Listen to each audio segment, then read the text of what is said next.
Hello, this is episode 6 in the JavaScript Bushido series, where I teach Cooks-Do programming. Although today's lesson is all about A-Frame and Three.JS. Using these tools I'm going to create a 3D arcade-style game with you, and I will do it in less than 5 minutes. This goes to show the inherent power of these libraries and will also leave you with plenty of opportunity to further improve the game and gameplay. You could, for example, add a multiplayer feature to it or adopt it to be played with the Google Cardboard or Facebook's Oculus Rift. The possibilities are only limited by your own imagination. And as always, you will find links to the code and the development area below this video. So let's jump right to it, shall we? So this time around I want to do something slightly different, but we want to create a 3D game. And one of the first things that we want to do is we want to create a welcome screen. So for the welcome screen, what we're going to do is we're going to reuse a lot of the code from our previous tutorial where we created the 360-degree viewer. So this is the code that I copied over, basically taking the A-frame, taking the drag lock controls, and then down here we have the assets, we have the background image, and then we add in a spaceship. And the spaceship, I put the links to the spaceship and the UFO 3D models below this video, so you can take it for your own project. And then we create the skybox, and we add the camera, we add the position and the rotation of that camera object, we add in a cursor, and then we add a box which we use to select. So once you click on that box, you will actually start the actual game. And then we go ahead and we load the ship model and display the ship model in the A-frame. So let me save this here as index.html. All right. So, and one of the other things that we have to do, or that I have to do, is I have to put all the resources that we require for this game into that same directory. And I don't really consider that resource as part of building and coding, so I'll take the time, I'll make a short break here, and when I come back, you will see all the resources showing up here.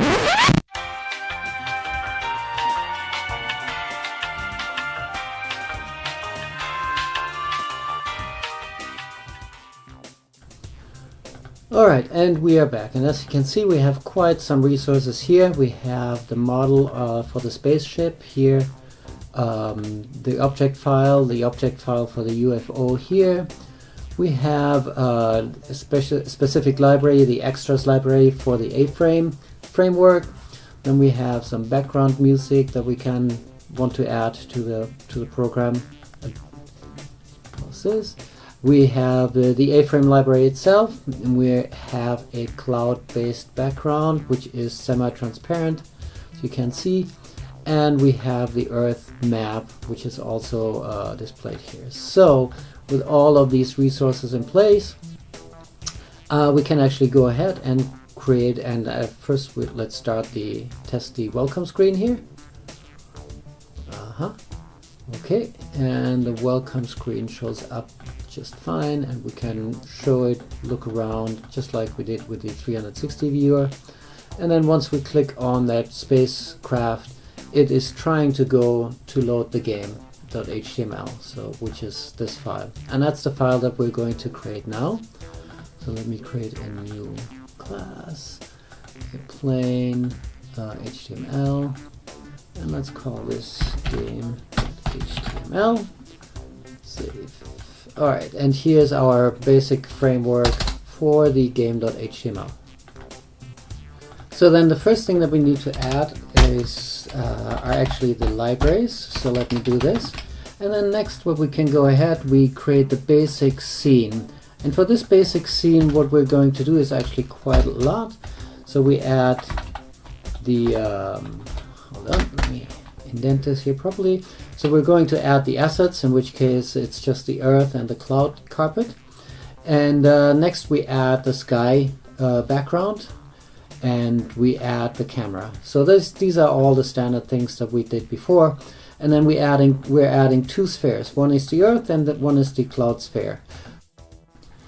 Now the next thing that we need to add in to the assets are some audio and some images. So we have the background audio, we have the shooting and the hit audio. The hit audio is when the UFO is being hit.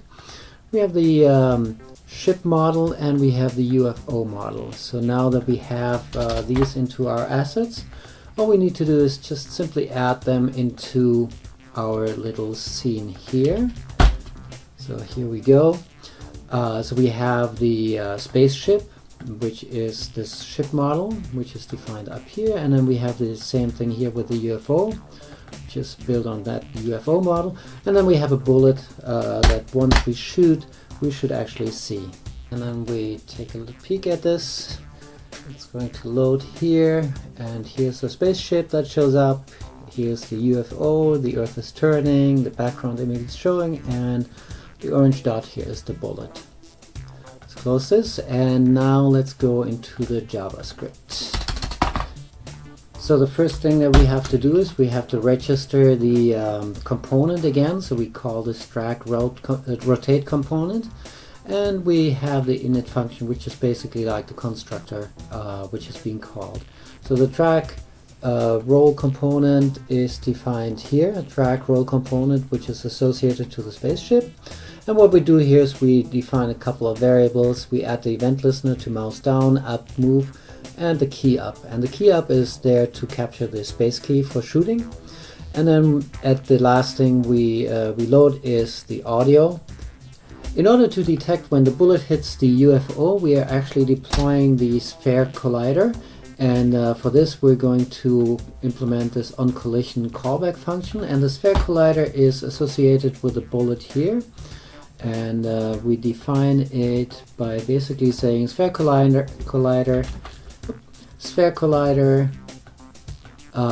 take the UFO, and if the UFO touches anywhere closer to the radius of 0.5 from the center of the bullet, then call this callback function onCollision.bind.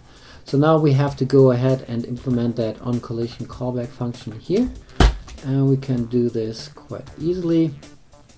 So we simply implement that, and then once the UFO is hit, we stop the shot and we display the UFO exploding. In this case, we simply reshuffle the UFO position.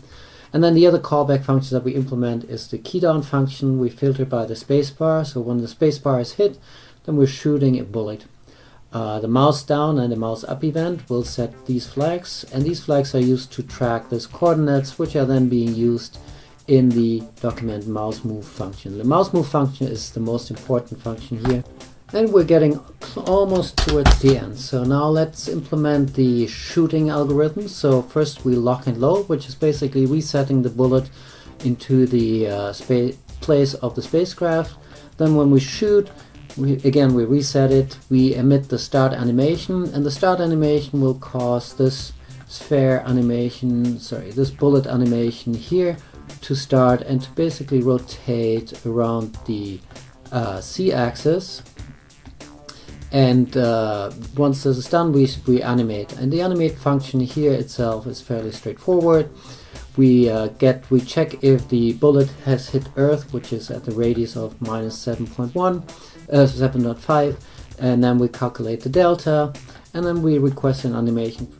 Or we hit the UFO, in which case the onCollision function here will actually also stop the shot and explode the UFO asset. And the final function that we're adding in is the UFO explode function. And in our case, this function does not do a lot. It simply just plays the audio and resets the UFO position. So let's see what actually happens when we start this game. So let's wait until everything is loaded.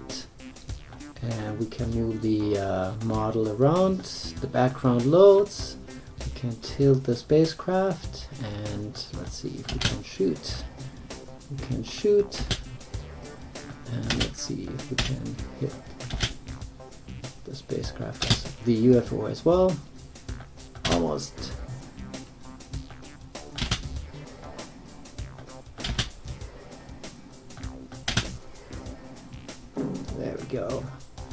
And there you go, there you have it, that's our game. And this concludes this episode of Programming with the Software Samurai. If you found some value in this video, I would encourage you to subscribe to this channel or visit my blog to find more information about this project and many other interesting advanced projects like this. Also, please let me know if you're interested in a certain topic which I can pick up in a future episode. Thanks so much for watching and hope to see you back soon.